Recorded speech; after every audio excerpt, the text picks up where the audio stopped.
อยู่ไปจนความตายช่างว่าแต่บัดคนเฮามันมีความตายบ่พ้นเลยบ่ครับแล้วแต่ผู้ใดซื้อมาทำไมความตายนี่แขนคอสุบาทอย่างเนี่ยเพิ่นว่าตื่นมื้อเช้าเห็นหน้าจังว่ายังเพิ่นจะพออยู่พังอยู่เนาะคำโบราณเพิ่นว่าคนไทยจะมาเป่าใส่ตายไวตายซ่าแล้วแต่ตายไวก็กลับไปเวียนไวไปนานตายก็กลับเวียนหลาย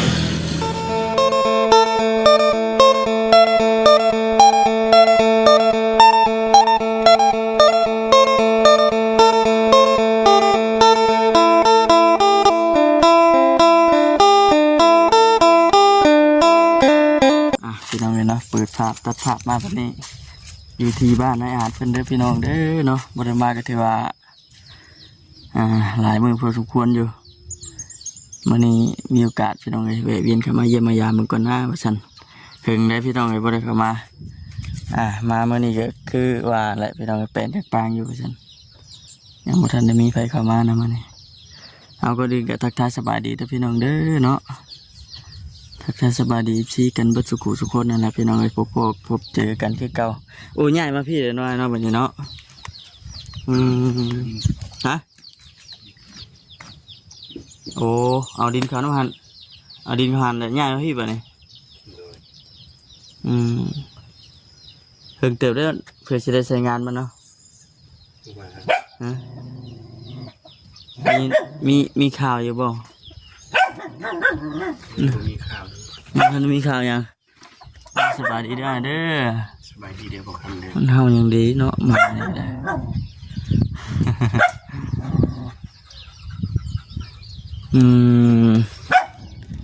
เป็นไงฝนตกฝนลงคักเป็นยังบัดนี่ฝนตก3 มื้อเลยฝนตกแต่เก่าก็บ่ได้กินเงาะ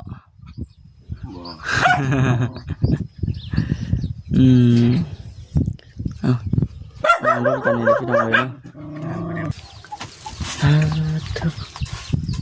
นั่งเย็นคักขนาดมีใครได้เข้ามา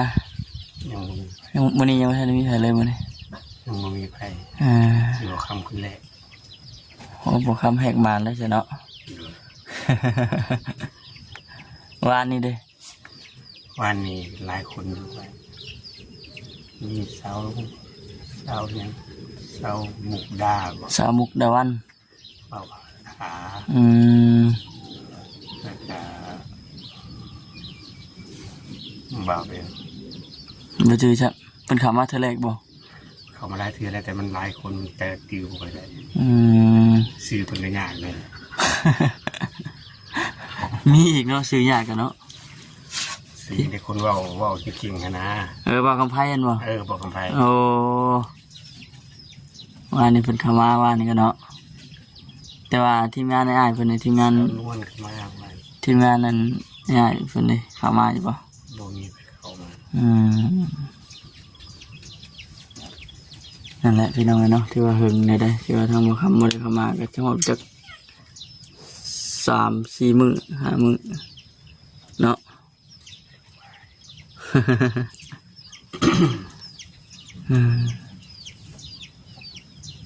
มื้อนั้นฝนตกแห้งบ่มันอังบ่ทันอังอยู่มื้อเดียวกันเนาะว่ามื้อที่ว่าทางบ่คำเข้ามามื้อนั้นเนาะเติบนึงได้มื้อนั้นก็มีมื้อเดียวแล้วแห้งเติบได้มื้อนั้น3 มื้อเดียวพุ่นคือแถวนี้คือสิบ่ว่าได้แถวนี้เนาะท่วมหมดแถวนานี่ก็บ่หลายปานใดฮะกับจกกำแจมันพอได้บ่ดินยังบ่อิ่มน้ำบ่แม่นเขียดแอ้กินเบิดลงได้ประมาณ20ก็ลงได้ประมาณคืบนึงไถนาก็ยังบ่ได้ยังอยู่เนาะฝนตกอีกรอบ2บ่ได้เนาะตกอีกรอบ2บ่แล้วคนจังเริ่มไถหุดนาบางบ่อนบางพื้นที่ก็คือว่าเนี่ยไถน้ำก็มีนี่ดิคือเพิ่นก็ไถอันเสียดหวานกาได้เนาะบ่คำได้กาแล้วบ่ยังเลยว่า สิเฮ็ดมื้อนั้นแต่ว่ามันหลายทางไปโพดจักเล่นไปปลูกมันแน่เพิ่นเล่นไปปลูกมันพร้อมก็เลยยังบ่ทันได้พาว่านว่าซั่นไถรอบ2บ่เผื่อจะว่าสิได้ว่านผงเนี่ยจ้ะว่านกาก็ได้ ชาติเก่าดอกว่าสิแล้วชาติเก่ายังว่านผงเลย ข้าวหวานมันเป็นมันสีแดง เห็ดคือแต่หัวปีชื่อเช็คดิ เรียกว่า เอ้าได้เพิ่นว่าอยู่บักบางไม้เป็นลายปีนี้บางไม้เป็นลายว่าฝนดีเด้ก็ โอ้ยทุกคนเนี่ยบนนอนกัน เห็นว่าจะหมักไฟหมักแงวเป็นดกว่าซั่นผู้เฒ่าผู้แก่เพิ่นพาว่าฟังเบิ่งฟังไปเรื่อยๆเนาะบางทีดีแต่หัวปีท้ายปีมาเพิ่นว่าแรงเอาอีกแล้วเจ็ดให้กล้าคนน่ะนะยุบอันนั้นได้เบาอันนั้นบ่ได้เอามาบ่เบา นิวบ่ มา อืม พอนิวว่าผัดไทยมาใส่ผัดไส้ พัดไส้คนซีโน มาทุกมื้อแล้วสองคนขึ้น เพิ่นไก่เนาะ 3เทื่อ เหมือนตอนเช้ากับตอนแรงเหมือนกันติ แล้วก็ซอยตอนแรก บ่ เพิ่นอยู่ไกลเด้อเพิ่นก็มา เพิ่นอยู่ไกลเด้อพี่น้องเนาะอันนี้คือกันนี่ก็บางเทื่อโอกาสเมื่อใดเฮาบ่อยากเวียกก็มานะเมื่อใดมีเวียกกับชนแล้วก็อยู่เมื่อใดบ่มีเวียกก็มาสิได้นี่มาอบรมนั่งเด่นกันก็ไม่อาจเพิ่น โดย มืดเนาะเนาะอะไรนี่ก็เ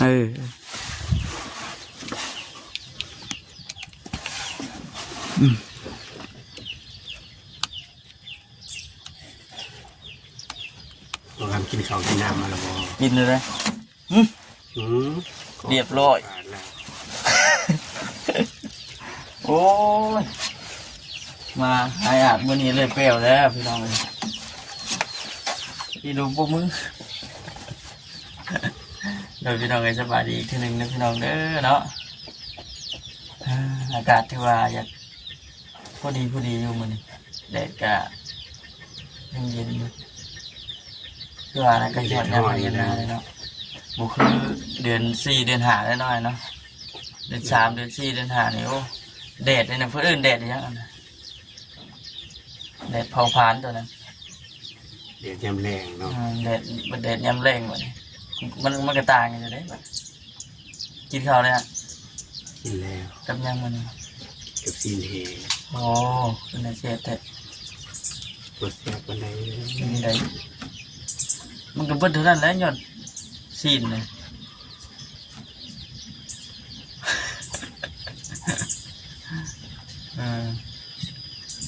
นั่นแหละพี่น้องเนาะเจ้าของนาก็มาปั่นมาอย่างนี้เนาะเดิม เสริมเป็นเทนาเล เสี ย ยงไทยนาเลยบัวอยู่ทางใดเลยพี่น้องเลย เสริมก็ไว้แต่วินทรายมันก็ไหลลงคือเก่าอ่ะ เจือนเนาะ อืม เรื่องดำในแข็งเรื่องด ง่ายหัวงามเลยมันเขาแล้วเลยยังหัวเขาหัวขา ำห้องยันหน้าในขี้ห่อนั่นเองนั่นใช่ขี้ห่อป้าน ป้าได้เสือลงคือเก่าเนาะ ไข่เลยอายมันเจือลงเลยมันขาดนะ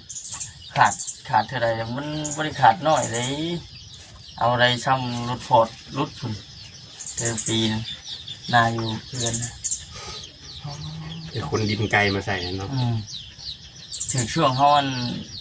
นี่ไทยพุทธยางเขาท่านดำนี่สิไข่เนี่ย เนี่ยอยู่ ช่วงเขาดำแล้วนั่นที่ไปเอา ตอนเวลากำลังขังน้ำใส่ ตอนเวลากำลังอัดน้ำใส่กันขาดเลยไปหอบดินไกลมาใส่ ไปเอาดินอยู่ไกลวัดเองก็ ก็ใครอยู่ดอกสมุนนี่เพิ่นมีล่อซื้อล่อนี่เลยยุ่งเอาไปกันเทนาเนาะ เมื่อกี้เนาะ อยู่ใจกันเทนาก็ลำบากคือว่าอะไรก็ได้ตกกันเทนาอีกทีหนึ่งเนาะ ปีนเฮียพื้นอย่างนี้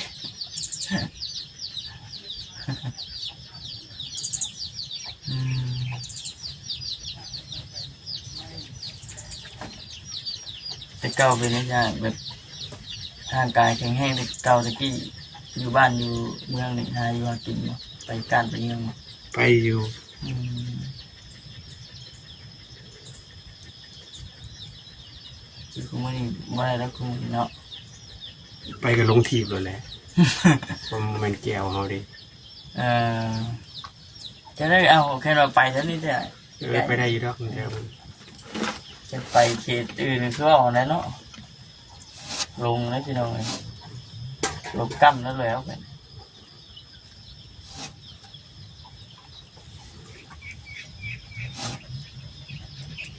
เดินแค่แนมไปทางไหนจ้ะ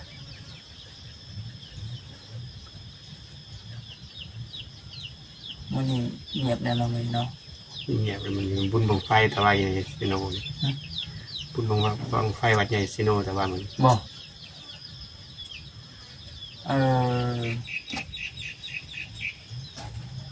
แปลว่า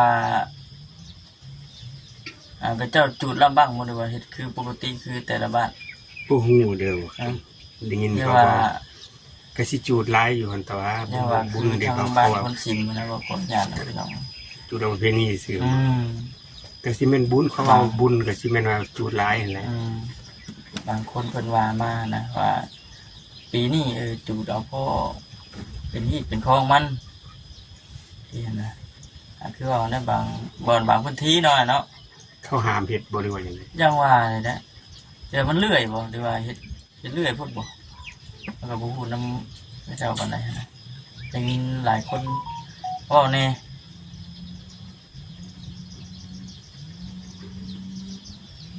คือมีจิรีอยู่เนาะบุญศิลป์คือได้ยินเสียง บุญในเมืองมันก็เดี๋ยวนี้ มันคือแถวมันนอกของนาเขาได้เนาะ คือมันนอกของนาเฮาได้ก็หางัวลมควาย ไปหาแห่กินที่นั่นที่นี่เลยเนาะ โดยบุญในเมืองมันก็บุญเฮือนไปเฮือนมันอย่างว่า ตะกี้เป็นอะไรอ่ะตะกี้ ก็ต่างกับตายอ่ะนะคันบ่เป็นพี่น้องก็เรียรอบ่ได้มาใกล้เฮือนเราบ่มา บอก คนในเมือง ขโมยพี่น้องกันดีเลยดิ มันบ่รู้จักคุณคือมักจะมักกีกันเรียรอ เดินไปเดินเล่าคือว่าเลยเนาะตะกี้ก็เดี๋ยวนี้ก็พูดว่าบุญบ้านตามบ้านออกมานาเขากัน แห่กินเฮือนนั่นแห่กินเฮือนนี่ ชายเห็นแต่ข้าเนี่ยน้อยตะกี้นะพี่น้องเพิ่นถือแห่ถือหยังไปตึกไปว่านตามหน้าบ้านเพื่อนคนนะบางคนกันตึกกันโดนฝาแห่งลงไปถิ่มสิตอกลงไปว่าซั่นม่วนพี่น้อง แม่ เดี๋ยวนี้บ่มีแล้ว คนรุ่น ยิ่งบุญ เก่า ในเมืองบุญเฮือนไปเฮือนมันอย่างว่านะงานบุญคนในเมือง ตามอยู่นี่ได้ทางออกมานี่แต่กาวประเทศดูแต่ ว่าน้อยดีบ่ แม่น ผู้ค้าก็บ่ฮู้นะผู้ค้าก็ให้เขามา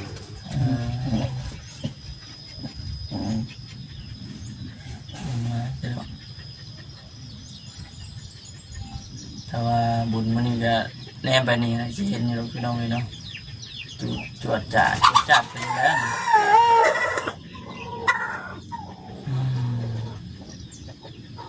เย็นครับพี่น้องเลยเนาะ เลย ผมขับไปยังแต่เวลาน้ำเบิดดิให้อันเจ้า นั่นให้นั่นกิน ยั เนาะ งกินจักเข้าไปในคุณบอก เรื่อยเพิ่นก็ไปเอา อ๋อ เทื่อก็คนในบ้านเขามาเฮ็ดซอยเบียกก็หาเขาคิดเขาไปเอาให้ เดี๋ยวในเรื่องดินเรื่องดอนเรื่องดินยังทั่วถึงเรา โดย ไปเรื่อยเนาะ โดย เพื่อจะได้มีชมยาฟองให้เรา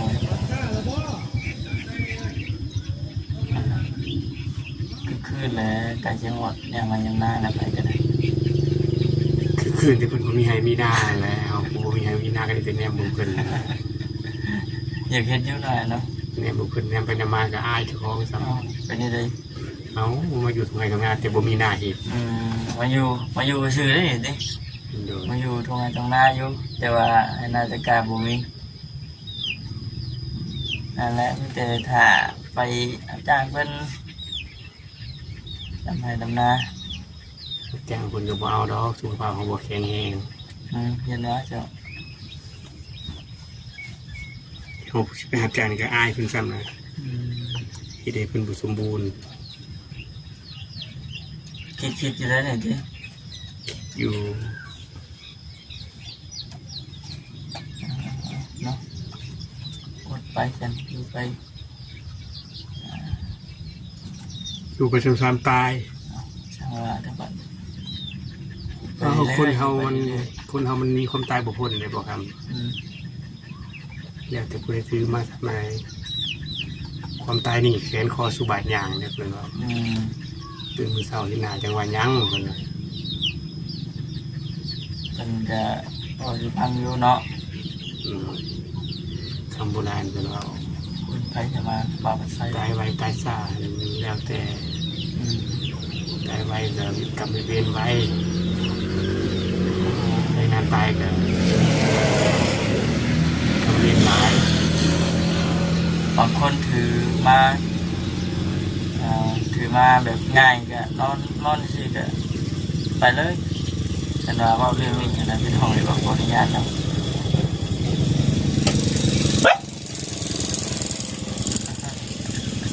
โอ้มื้อนี้มาก่อนนะมื้อนี้นะ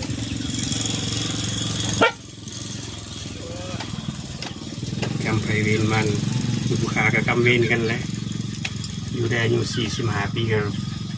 เริ่มเป็นโรคกันมีโรคประจำตัว รู้สึกแต่ดิเอาอยู่ไปเรื่อยได้เรื่อยอยู่กับปัจจุบัน ไปเวรมัน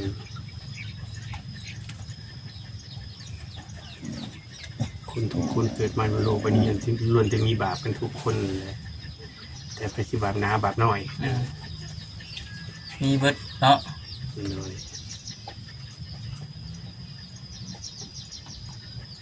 แต่จะไปซื้อมาแบบใด นี่แหละพี่น้องเนาะออกมาก็คือว่าแหละมานั่งดินนั่งลมก็ไปอาจเพิ่นนั่งว่างอาจเพิ่นบรรยายสุพังมีวัตถุแบบพี่น้องเลยเนาะ แต่ว่ามื้อนี้ก็คือว่าในได้มาช่วงเช้าๆในช่วง 7-8 โมง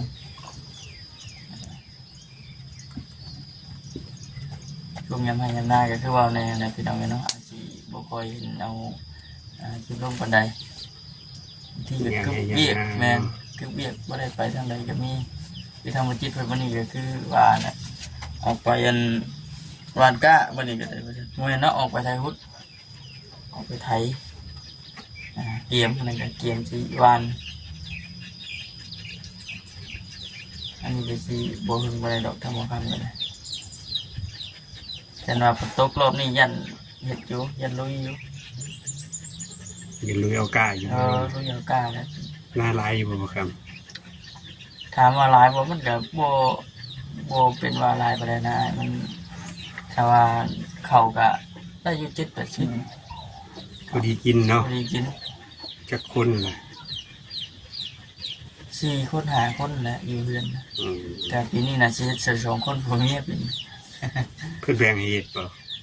โว้ยแต่ว่ามันยากนะมันคือพอเฒ่าพอยานก็แล้วก็ไปเลี้ยงงัวยามนั้นนะเลี้ยงงัวไม่เฒ่าก็เอาลูกบ่ค้ำเอาหลานเข้าห้านแน่นะ เก่งๆไปเฒ่าเนาะหาเรียนไปเฒ่าเฮ็ด ลุยบัด ห่วงลูกสาวดีหลาย แค่ว่าซั่น แก่แค่เนี่ยคิดอยู่ในใจเลยว่า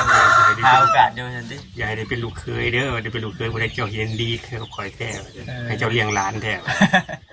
แล้วก็แม่นอันนี้บ่ อยู่แม่นเป๊ะ นั่นแหละเลยลุยหน้ามันหน้าแข็งกันมาอยู่หน้าดีไซน์ครับ อยู่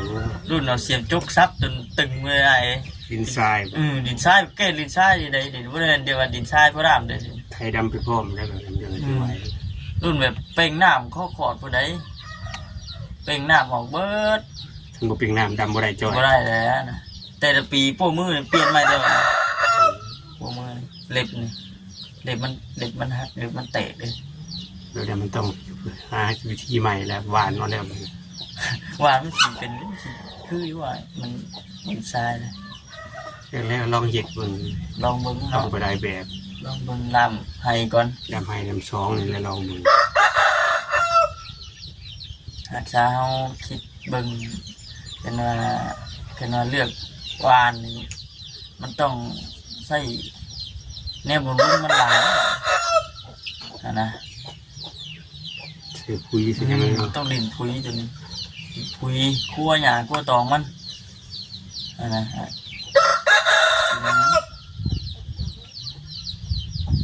เลยเอาไปกันแล้วกันคอยเฮ็ดไป43ฮอดเดือน9เดือน10สิบ่แล้วพอนะว่าไป คัน2คนนี่จะพิดกันได้บ่กัน โอ้โจแน่นอนนั่นแหละ หน้าเป็นหน้าแข็งอย่าพิดกันได้กับเมียนี่ง้อกันเท่านั้นเมียนะมันอยากง้อเก่ง เมื่อยเลยติ พี่ว่าเนี่ยมึงกลัวไว้กลัวกัดเขียวใส่เลยเห็นแมนมันยิกกันกล้าบลงกัดเขียวจะคอยเวียงว่าแมนผัวก็เห็นอยู่เห็นแมน แต่ว่าทำเลยนะมันก็นี่อาจจะติดสายอยู่นี่นั่งไปนั่งมาก็โทษนั่งอยู่พี่น้องเย็นกลางก็ได้กลางเว้นกันยังขึ้นสิกลางอยู่บุ้งก็ได้ว่า หมูฮ้อน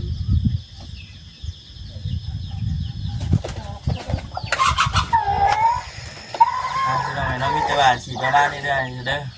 อะไรเมื่อนามาได้สีมานั่งดินน้ำนั่งว่านั่งปากนั่งคุยกันที่เด็ดพี่น้องเนาะที่ทอดที่ถึงมาทำลายมือกับจีเพิ่นก็ ก็เวียนหาอยู่ เข้าไปหาอ่านนี่ได้บอกคำเด้อจีบางทางก็กินทอดที่ถึงเลยพี่น้องเนาะ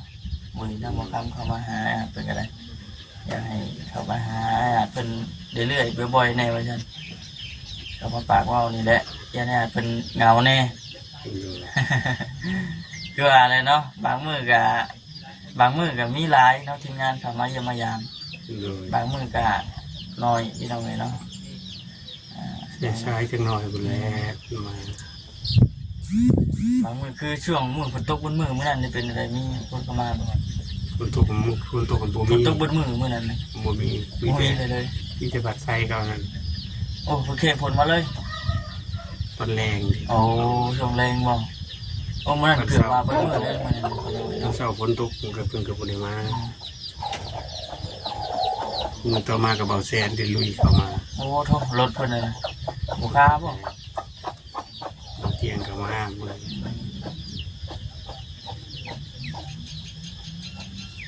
ปากน้องว่าวน้ำนี่แหละไอ้กลัวอยู่คนเดียวมุ้ยหมูปากว่าวไว้ใช่แต่เบิ่งคิดตัวเองได้หน่อยเนาะ เลย เบิ่งอะไรติด ที่ ตาม เบิ่งอ่านเบิ่งคอมเมนต์อ่านเบิ่งยังแล้วก็เป็นพี่น้องส่งยังมาแน่บ่ะก็ขอมกขอบใจและมีซีทุกท่านส่งกำลังใจมาให้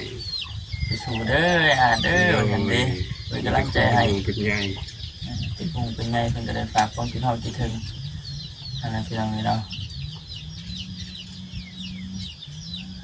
ไปจ้ะเนาะโอเคพี่น้องเลยเนาะได้เด้อสบายดีบ้านพี่น้องเลยเนาะมีแต่ว่าสิจบคลิปก่อนวันนี้ที่ทางบ่าวเข้าใจเป็นเข้ามาเลยทำความกับสิจบคลิปลาพี่แล้วน้องไปก่อนผู้แลมันหนักวันไหนที่ได้พบพ่อกันดีพี่น้องเข้ามาเรื่อยอยู่แล้วจังไหนจะโอเคพี่น้องอยู่ดีมีแห้งกันเพื่อสุขทุกคนเด้อพี่น้องเด้อเนาะสบายดี